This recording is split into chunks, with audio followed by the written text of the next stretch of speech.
की maths chapter 1 है matrices वाला, ये स्टार्ट करेंगे। इसमें सबसे पहले कुछ डेफिनेशंस हैं मैट्रिक्स को लेकर। तो सबसे पहले हम डिफाइन करते हैं मैट्रिक्स क्या होता है। मैट्रिक्स होता है एन अरे of numbers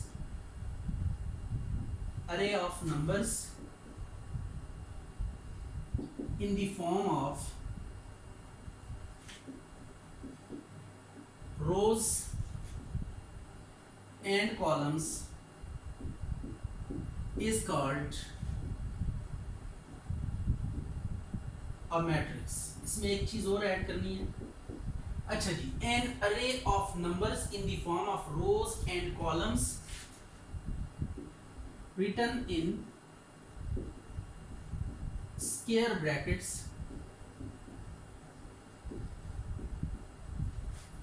is called a matrix। ये अब आपके पास मैट्रिक्स की डेफिनेशन है कि आपने नंबर्स को कैसे लिखना है।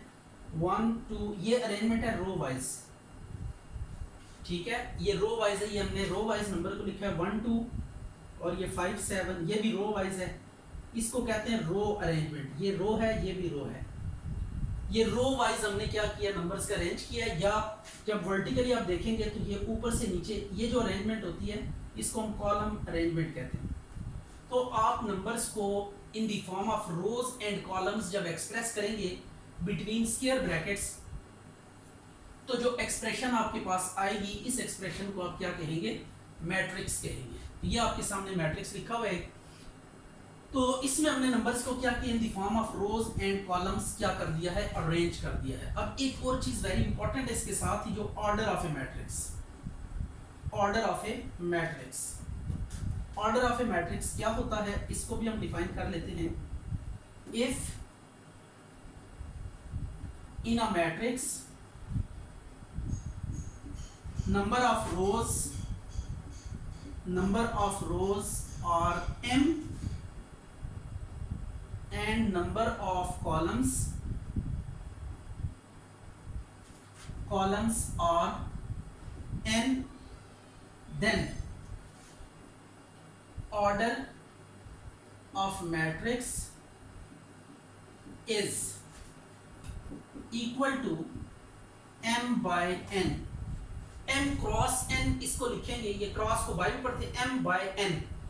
ये ऑर्डर होगा। इस क्रॉस को मल्टीप्लाई करके इसका फाइनल रिजल्ट नहीं लिखते ना, बस यहाँ तक ही सफिशिएंट होगा। जैसे हम कुछ क्वेश्चंस देखते हैं ऑर्डर फाइंड करने के हवाले से कि इनका ऑर्डर क्या होगा। अच्छा, तो अब हम इन कुछ आपके मैट्रिसेस दिए हुए हैं, आपने ऑर्डर फाइंड करना है। तो सबसे पहले आप रोज काउंट करेंगे। ये देखें हॉरिजॉन्टल 1 और ये 2 रोज आपके पास कितनी हैं, 2 हैं।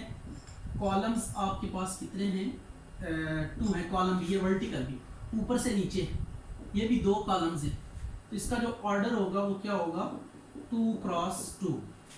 इसी तरह इसमें देखें, इसमें भी रोज आपको 2 ही नजर आएंगी और कॉलम्स भी 2 ही नजर आएंगे। तो ये ऑर्डर क्या होगा, इसका ऑर्डर है 2 क्रॉस 2। अब इसमें देखिए रो आपके पास एक ही है और कॉलम्स 2 हैं। हॉरिजॉन्टली एक ही अरेंजमेंट है, वर्टिकल अगर अरेंजमेंट आप देखेंगे तो 2 हैं। तो रोज 1 है, कॉलम्स आपके पास कितने हैं, 2। तो ऑर्डर क्या होगा, ऑर्डर विल बी 1 by 2। इसी तरह यहाँ पे अगर रोज देखें 1 2 3 रोज हैं और कॉलम ऊपर से नीचे एक ही है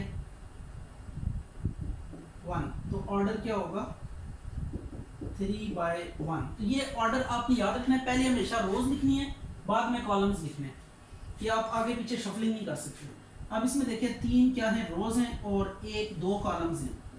तो रोज हैं आपके पास 3, कॉलम्स हैं आपके पास 2। तो ऑर्डर क्या होगा, 3 क्रॉस 2।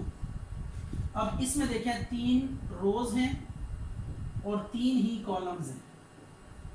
इसका ऑर्डर भी हम डायरेक्टली लिख देते हैं 3 by 3। इसमें चेक करें 2 रोज हैं और 3 कॉलम्स हैं, ऐसा ही है। तो ऑर्डर क्या आ जाएगा इसका, 2 by 3। ये आपने ऑर्डर सीखा कि किस तरीके से मैट्रिक्स का ऑर्डर डिटरमिन किया जा सकता है। अच्छा जी, अब हम डिफाइन करेंगे equal matrices. two matrices A and B are said to be equal if order of A is equal to order of B, दोनों का ऑर्डर सेम होना चाहिए, एंड जो A का ijth एलिमेंट है वो B के ijth एलिमेंट, यानी रिस्पेक्टिव एलिमेंट्स क्या होने चाहिए, सेम होने चाहिए। रिस्पेक्टिव एलिमेंट्स भी क्या होने चाहिए, सेम होने चाहिए। तो तब हम कहेंगे कि मैट्रिसेस क्या हैं, इक्वल है फॉर ऑल ij। ठीक है, यानी फर्स्ट रो का फर्स्ट, इधर से फर्स्ट रो का फर्स्ट रो का सेकंड, फर्स्ट रो का सेकंड। क्लियर होगी बात के लिए? रिस्पेक्टिव एलिमेंट्स भी क्या होने चाहिए, सेम टू सेम। तो इसको अब हम एग्जांपल से समझने की कोशिश करते हैं। ये जैसे मैट्रिक्स है 2 3 4 5, तो इस जैसा मैट्रिक्स क्या होगा, ये A अगर 2 3 4 5 है तो इसके जैसा मैट्रिक्स B हम कहते हैं, वो भी क्या होगा 2 3 4 5 होगा। या A और B यहाँ पे क्या है, इक्वल है। लेकिन अगर ऐसा हो जाए कि ऑर्डर तो सेम हो, ये अब हम थोड़ा सा डिफरेंट टच देते हैं इसको क्रॉस में या काउंटर एग्जांपल D, मैं जस्ट ये करता हूँ 3 2 4 5। अब देखिए एलिमेंट्स दोनों में एक जैसे, इसमें भी 2 आ रहा है, उसमें भी 2 आ रहा है, 3 इसमें भी है, इसमें भी है, 4 इसमें भी, इसमें। लेकिन क्या है, पोजीशन का फर्क है। यहाँ पे फर्स्ट एलिमेंट 2 है, यहाँ पे फर्स्ट एलिमेंट 3 है। बेशक एलिमेंट्स एक जैसे तो हैं, लेकिन सेम प्लेस पे सेम एलिमेंट होना चाहिए। इसका फर्स्ट, उसका फर्स्ट, इसका सेकंड, उसका सेकंड, थर्ड, फोर्थ, ये कंपेरेबल होना चाहिए। तो अब यहाँ पे हम लिखेंगे A is not equal to B। तो अगर एक चीज का भी फर्क आ जाए तो मैट्रिक्स इसमें इक्वालिटी क्या हो जाती है, फेल हो जाती है। ऑर्डर का फर्क आ जाए या एलिमेंट सेम पोजीशन पे सेम एलिमेंट्स ना हो तो ये इक्वल नहीं रहते। तो इक्वल के लिए आप यूं कह सकते हैं कि दोनों मैट्रिक्स इन ऑल रिस्पेक्ट क्या होने चाहिए, सेम टू सेम होने चाहिए। देन हम क्या कह सकते हैं कि मैट्रिक्स क्या है, इक्वल है। 3 - 1 2 3 3 6 आ गया, ये 5 ये 3 आ गया। जो सिंप्लीफाई हो सकते हैं उनको सिंप्लीफाई कर लेते हैं, और ये आ गया 3 और 5, और इसको अगर आप लिखें 2 और 2 4 0 6 और 2। अब हम इन्हें क्या करते हैं, कंपेयर करते हैं और देखते हैं कौन से वाले दो एक जैसे हैं। तो सबसे पहले देखें A के जैसा ढूंढें, इसके जैसा। A के जैसा कोई भी नहीं है। D है 5 3 5 3 5 3 5 3 भी आपको कहीं पे कोई नजर नहीं आ रहा, इस जैसा भी कोई नहीं है। G 2 6, ये देखें ये 2 6 है, और ये भी 2 6 है, F वाला भी। आप लिखेंगे F is equal to G। F equal to क्या आ रहा है, G आ रहा है। अब B आपके पास 3 5 है, और I भी आपके पास क्या है 3 5। B भी 3 5, I भी 3, ये देख ले दोनों बिल्कुल सेम टू सेम है। तो ये B इज इक्वल टू क्या लिखेंगे, I के इक्वल लिखेंगे। इसी तरह आपने E को देखें 4 0 6 2, और J जो है ये भी 4 0 6 2 है। ये E को देखें और J को कंपेयर करें तो सेम एलिमेंट्स हैं, सेम पोजीशन पे हैं। तो व्हाट डज इट मीन कि आप ये कहेंगे कि ये किसके इक्वल है, E इज इक्वल टू किसके इक्वल है, J के इक्वल है। ये तो इस तरीके से आपने इक्वालिटी को क्या करना है, कंपेयर करना है। तो मैट्रिसेस अगर आपके पास इक्वल होंगे तो they possess same order, same element at the same position. अच्छा जी, अब ये आपके पास एक दो मैट्रिसेस दिए हुए हैं, ये इक्वल हैं। तो आपने इनमें से अननोन्स की वैल्यू कैलकुलेट करनी है, A B C D की वैल्यूज डिटरमिन करनी है। तो इस पर्पस के लिए हम क्या करेंगे, हम कंपेयर करेंगे। ये देखिएगा फर्स्ट एलिमेंट को फर्स्ट के सामने रखेंगे, A + C is equal to 0, और A + 2B is equal to -7। ये देखिए फर्स्ट एलिमेंट को फर्स्ट से कंपेयर करना है, फर्स्ट को फर्स्ट के इक्वल रखेंगे, सेकंड को सेकंड के इक्वल रखेंगे, थर्ड को थर्ड के इक्वल रखेंगे, और फोर्थ को फोर्थ के इक्वल रखेंगे। ये आपने एलिमेंट इसी तरीके से C - 1 इज इक्वल टू 3 आ जाएगा, और then 4D - 6 is equal to 2D आ जाएगा। अब आपने क्या करना है, इनको सॉल्व करके तो वैल्यूज निकालनी है। इसको हम इक्वेशन 1 का नाम दे देते हैं, इसको 2 का नाम दे देते हैं, और अब इनको कंप्यूट करते हैं और देखते हैं। यहाँ से C की वैल्यू स्ट्रेट अवे आ रही है, जस्ट 1 को दूसरी साइड पे लेकर जाए। तो C इज इक्वल टू 3 + 1, तो C आ जाएगा 4। तो ये C की वैल्यू 4 आ गई। इस वैल्यू को अब इधर 1 में पुट करते हैं, इस जगह पे सी की जगह पे पुट इन 1। ये देखिए सी की वैल्यू 4 इधर 1 में पुट करें, a प्लस सी की जगह पे 4 लिखेंगे इज इक्वल टू 0। इसकी जगह पे हमने सी की ये वैल्यू पुट कर दी है 4, ये a plus 4 is equal to 0, तो a इज इक्वल टू कितना आ जाएगा -4। ये आपके पास a की वैल्यू भी आ गई। अब इसी तरह यहाँ से d को दूसरी साइड पे ले जाएं, ये +4d है तो उधर जाके कितना हो जाएगा -4d, 2d - 4d, तो -6 इज इक्वल टू -2d। 4 में से 2 माइनस करें तो 2d आ जाएगा। d को इधर आके डिवाइड कर दें, 6 by -2 is equal to d, तो d आ जाएगा 2 3 ज़ा 6, ये d आ गया। अब d के बाद आपने क्या करना है, d की वैल्यू सॉरी अब a की वैल्यू जो है ना आपने 2 में पुट करनी है। a भी आ गया, c भी आ गया, d भी आ गया, तो अब a की वैल्यू आपके पास मौजूद है, आप इसे 2 में पुट करेंगे तो आपके पास ये b की वैल्यू भी आ जाएगी। Put a is equal to -4 in 2, ये 2 में पुट करें यहाँ पे a की जगह पे, a की जगह पे a की value -4 plus 2b is equal to -7, -4 को इस साइड पे लें, क्या देगा 2b is equal to -7 plus 4, तो -7 प्लस 4, 7 में से 4 माइनस करें, -3 बचेगा, तो b इज इक्वल टू -3/2। ये आपके पास b की वैल्यू b आ गई। अच्छा जी, अब नेक्स्ट टॉपिक है हमारा टाइप्स ऑफ मैट्रिसेस के। मैट्रिसेस की कौन कौन सी टाइप्स होती हैं। सबसे पहले हम डिफाइन करेंगे रो मैट्रिक्स को, कि रो मैट्रिक्स क्या होता है। रो मैट्रिक्स किसको कहते हैं, a matrix which has only one row is called a row matrix।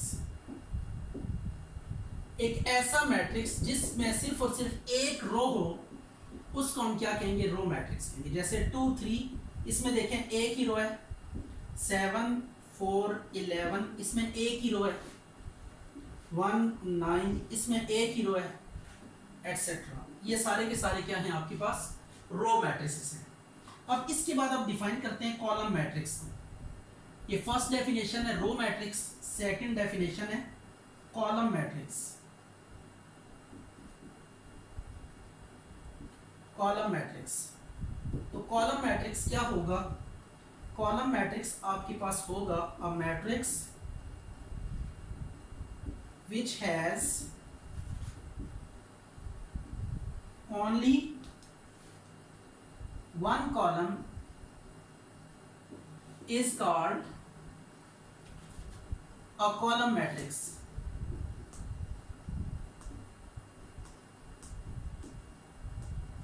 e.g. जिसका सिर्फ और सिर्फ एक कॉलम हो, 1 2, इसके अंदर एक कॉलम आ रहा है, 3 4 5 एक कॉलम आ रहा है,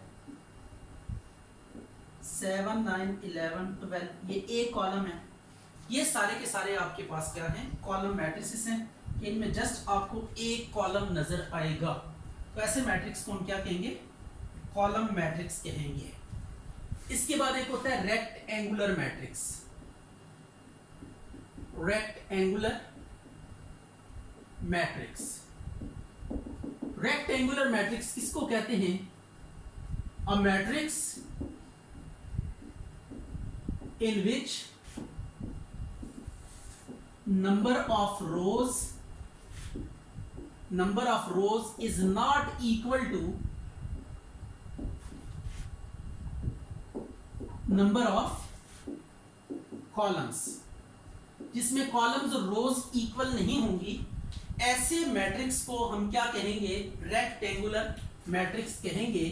for example A is equal to 1 2 3 -1 0 8। इसमें देखिएगा रोज आपके पास कितनी है, रोज हैं आपके पास 2 और कॉलम्स हैं 3, तो इसमें रोज और कॉलम्स इक्वल नहीं है, तो ये आपके पास क्या है, रेक्टेंगुलर मैट्रिक्स है।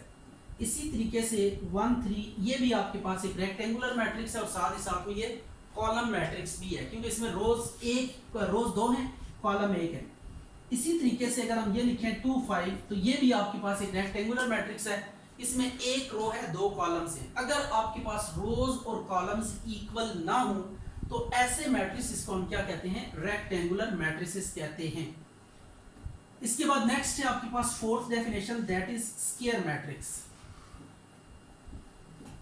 स्क्वायर मैट्रिक्स क्या होता है? A matrix in which number of rows is equal to number of columns। इसमें रोज और कॉलम्स क्या होते हैं, आपस में इक्वल होते हैं। इस मैट्रिक्स को हम क्या कहते हैं, स्क्वायर मैट्रिक्स कहते हैं। इसमें रोज और कॉलम्स की तादाद इक्वल होगी। जैसे ये एक मैट्रिक्स हम लिखते हैं 1 2 3 4, इसमें देखें 2 रोज हैं 2 कॉलम्स हैं। इसी तरह बी, इसको एक और भी देख लेते हैं 1 1 0 2 1 3 1 1 7। इसको आप चेक करें, इसमें 3 रोज हैं और 3 ही कॉलम्स हैं। जितनी रोज हैं अगर उतने ही कॉलम्स हैं तो इसको स्क्वायर मैट्रिक्स कहेंगे। जितनी रोज हैं उतने ही कॉलम्स हैं, ये भी आपके पास एक स्क्वायर मैट्रिक्स है। राइट हो गया, इसमें रो भी एक है कॉलम भी एक है। तो जब रोज और कॉलम्स की तादाद सेम हो जाए तो इस तरह वाले जो मैट्रिसेस होते हैं उनको हम क्या कहते हैं, स्क्वायर मैट्रिक्स कहते हैं। राइट हो गया, तो रेक्टेंगुलर। अब इसके बाद हम डिफाइन करते हैं नल मैट्रिक्स। नल मैट्रिक्स क्या होता है? null matrix, a matrix whose all entries are zeros। एक ऐसा मैट्रिक्स जिसकी तमाम एंट्री जीरो हों उसको हम क्या कहेंगे, नल मैट्रिक्स कहेंगे। ओ से इसको डिनोट करते हैं। ये आपके पास एक नल मैट्रिक्स है 0 0। इसी तरह ये भी आपके पास एक नल मैट्रिक्स है, all entries must be zero। all entries must be zero। अगर किसी मैट्रिक्स के तमाम एलिमेंट जीरो हैं तो वो क्या होंगे, नल मैट्रिसेस कहलाएंगे। कोई एलिमेंट भी ऐसा नहीं होना चाहिए जो जीरो के अलावा हो। Each and every element must be zero. तो ऐसे मैट्रिक्स को हम क्या कहेंगे, नल मैट्रिक्स कहेंगे।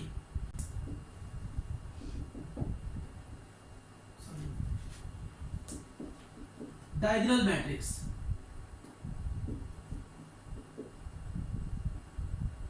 डायगोनल मैट्रिक्स क्या होता है?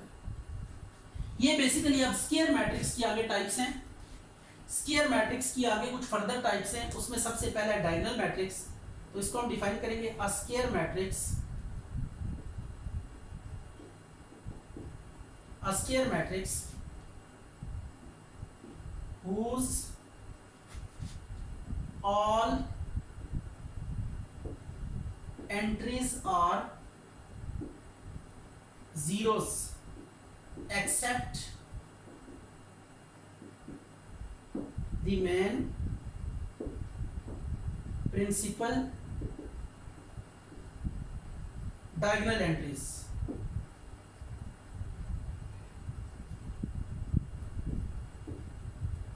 डायगोनल एंट्रीज, यानी डायगोनल एंट्रीज को छोड़ के बाकी सारे के सारे एलिमेंट्स क्या हो जाएं, जीरो हो जाएं। तो ऐसे मैट्रिक्स को हम क्या कहते हैं, diagonal matrix. Just like this.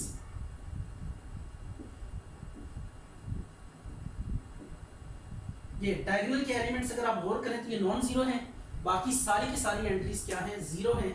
तो इसको हम क्या कहेंगे, डायगोनल मैट्रिक्स कहेंगे। ये भी आपके पास एक डायगोनल मैट्रिक्स है। तो ये स्क्वायर मैट्रिक्स की आगे टाइप है। स्क्वायर मैट्रिक्स हो तो वो डायगोनल मैट्रिक्स कब बन जाता है कि जब उसमें डायगोनल एलिमेंट्स नॉन जीरो हों और डायगोनल एलिमेंट्स को छोड़कर बाकी सारे के सारे एलिमेंट्स क्या हो जाएं, जीरो हो जाएं। डायगोनल एलिमेंट्स को छोड़ के बाकी सारे के सारे एलिमेंट्स अगर जीरो हो जाएं तो ऐसे मैट्रिक्स को क्या कहेंगे, डायगोनल मैट्रिक्स कहेंगे। अच्छा जी, अब ये स्केलर मैट्रिक्स क्या होता है, जिसके तमाम डायगोनल एलिमेंट्स क्या हो, सेम हो और बाकी सारे जीरो हों। डायगोनल के तमाम एलिमेंट्स क्या होने चाहिए, नॉन जीरो होने चाहिए और सेम होने चाहिए। देखिए सारे के सारे डायगोनल में एलिमेंट्स 2 2 2 नजर आ रहे हैं और बाकी सारे जीरो हैं। ये इसमें 3 3 नजर आ रहे हैं और बाकी इनको छोड़ के सारी, यानी डायगोनल को छोड़ के बाकी तमाम एलिमेंट जीरो होने चाहिए और डायगोनल के एलिमेंट सेम होने चाहिए। तो ऐसे मैट्रिक्स को हम क्या कहते हैं, स्केलर मैट्रिक्स कहते हैं। और इसके बाद है आइडेंटिटी मैट्रिक्स। ये स्केलर मैट्रिक्स है क्योंकि इसमें तमाम एलिमेंट सेम है और ये 1 होने चाहिए। अगर तमाम डायगोनल एलिमेंट्स 1 हो जाएं, तमाम डायगोनल एलिमेंट्स 1 हो जाए और बाकी सारे जीरो हो जाएं तो ऐसे मैट्रिक्स इसको हम क्या कहेंगे कि ये आपके पास क्या है, आइडेंटिटी मैट्रिक्स है। ये स्क्वायर मैट्रिक्स के आगे टाइप्स हैं, डायगोनल मैट्रिक्स, फिर स्केलर मैट्रिक्स और देन आइडेंटिटी मैट्रिक्स।